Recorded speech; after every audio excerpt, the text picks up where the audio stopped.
Welcome to S education. अब तक मैंने बिहार विद्यालय परीक्षा समिति के मॉडल प्रश्न पत्र के जो फिजिक्स है, भौतिकी, रसायन विज्ञान, उन दोनों का लघुत्तरीय प्रश्नोत्तरी को मैंने डाल दिया अपने चैनल पे। आप जाके प्लेलिस्ट में जाके उसे देख सकते हैं। और आज का जो है वो विषय है जीव विज्ञान। बिहार विद्यालय परीक्षा समिति का जो मॉडल प्रश्न पत्र है कक्षा 10 का, उसका जीव विज्ञान विषय का लघुत्तरीय है। तो पहला प्रश्न है, तंत्रिका तंत्र के कार्यों को बताएं। तो तंत्रिका तंत्र के क्या क्या कार्य होते हैं? तो तंत्रिका तंत्र का मुख्य कार्य है शरीर के अंगों में समन्वय, यानी कि हर अंग एक साथ, हमारे शरीर का जो अंग तंत्र है तो सारे अंग तंत्र अपने हिसाब से एक ही टाइम में अपना अपना काम परफॉर्म करते हैं। तो इसको देखने की जिम्मेदारी किसकी है? यानी कि सारे अंग एक दूसरे को डाइवर्ट ना करें, अपने अपने काम को करें। तो वो समन्वय, वो कोऑर्डिनेशन, वो लाने का काम कौन करता है? तंत्रिका तंत्र।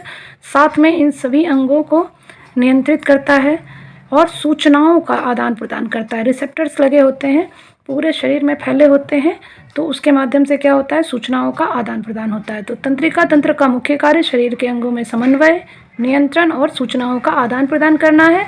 तंत्रिका तंत्र जानकारी इकट्ठा करने के लिए अपने रिसेप्टर्स का उपयोग करता है। रिसेप्टर मतलब कि जो रिसीव कर सके सूचनाओं को। अगर कहीं मच्छर बैठा है तो क्या सूचना किसके माध्यम से जाएगा? रिसेप्टर्स के माध्यम से का उपयोग करता है। जो पूरे शरीर में फैले होते हैं, रिसेप्टर्स डेटा इकट्ठा करते हैं और इसे न्यूरॉन के माध्यम से, न्यूरॉन क्या होता है? तंत्रिका तंत्र की कोशिका इकाई है, न्यूरॉन के माध्यम से मस्तिष्क तक भेजते हैं और यही इसका काम है। और मस्तिष्क से जो विश्लेषण के बाद जो होता है कि क्या उसमें परफॉर्म करना है, उसको क्या करते हैं? उस अंग तक पहुंचाते हैं सूचनाओं को। अगला है प्रश्न, अपरा का क्या कार्य है? तो अपरा, एक तो बहुत सारे बच्चों को समझ में नहीं आता अपरा क्या है। अपरा प्लेसेंटा को कहते हैं, यानी कि माँ के गर्भ में जिस नाल के माध्यम से गर्भस्थ शिशु का माता के शरीर से जोड़ने वाला जो नाल है, जो एक नली है, वही अपरा कहलाता है। ये एक गोल स्पंजनुमा संरचना होता है, बहुत बड़ा सा, जो माँ के नाभि के नज़दीक होता है और उसके माध्यम से ही जो है बच्चे को सारा पोषण पहुंचाया जाता है बच्चे तक। तो अपरा का कार्य ऑक्सीजन और कार्बन डाइऑक्साइड का विनिमय करना है, यानी बच्चे तक ऑक्सीजन को पहुंचाना और वो जो कार्बन डाइऑक्साइड है उसके शरीर से बाहर करना। भ्रूण को रक्त के माध्यम से पोषण प्रदान करना, बिना पोषण के तो बच्चे का डेवलपमेंट नहीं होगा, तो उसको पोषण प्रदान करना और भ्रूण की सुरक्षा करना है। तो ये सब काम है अपरा का। अगला प्रश्न है, पुरुष नसबंदी की परिभाषा दें। तो पुरुष नसबंदी, किसी भी पुरुष नसबंदी हो या स्त्री की नसबंदी हो, नसबंदी किस लिए होता है? अनचाहे गर्भधारण को रोकने के लिए किया जाता है।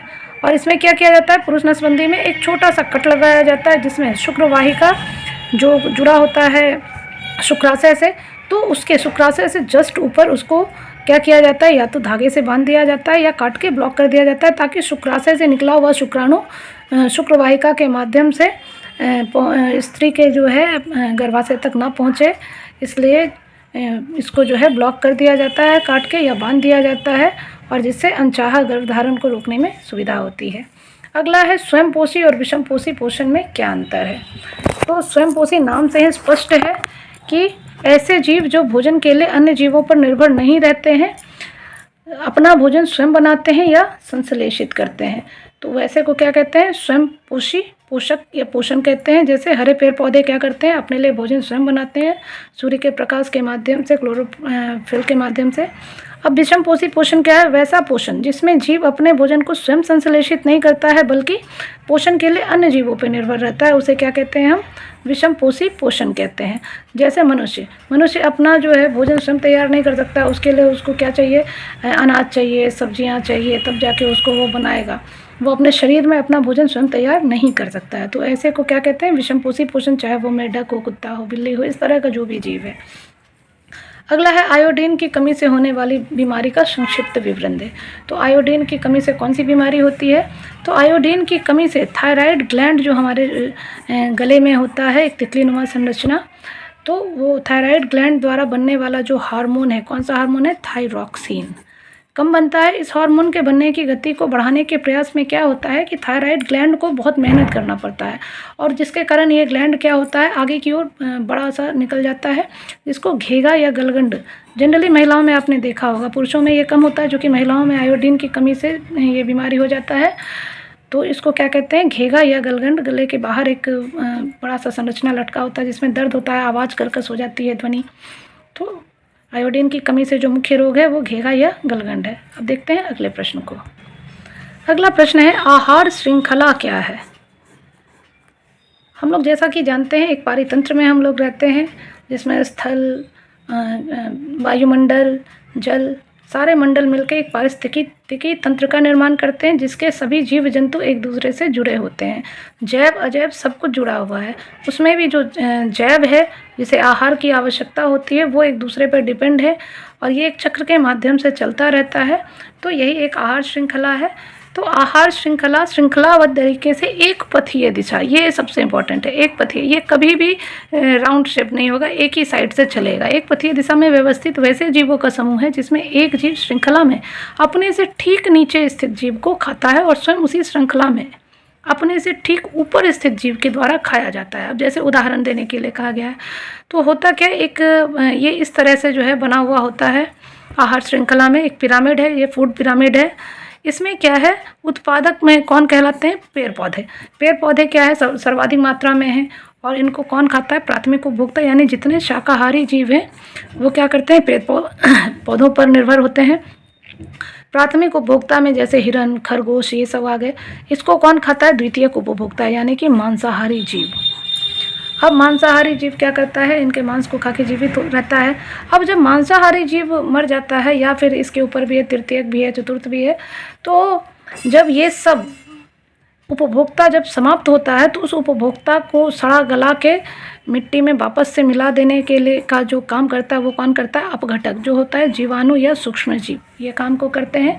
तो ये क्या है, एक आहार श्रृंखला है और ये क्या है, एक पथ में चल रहा है यहाँ से यहाँ।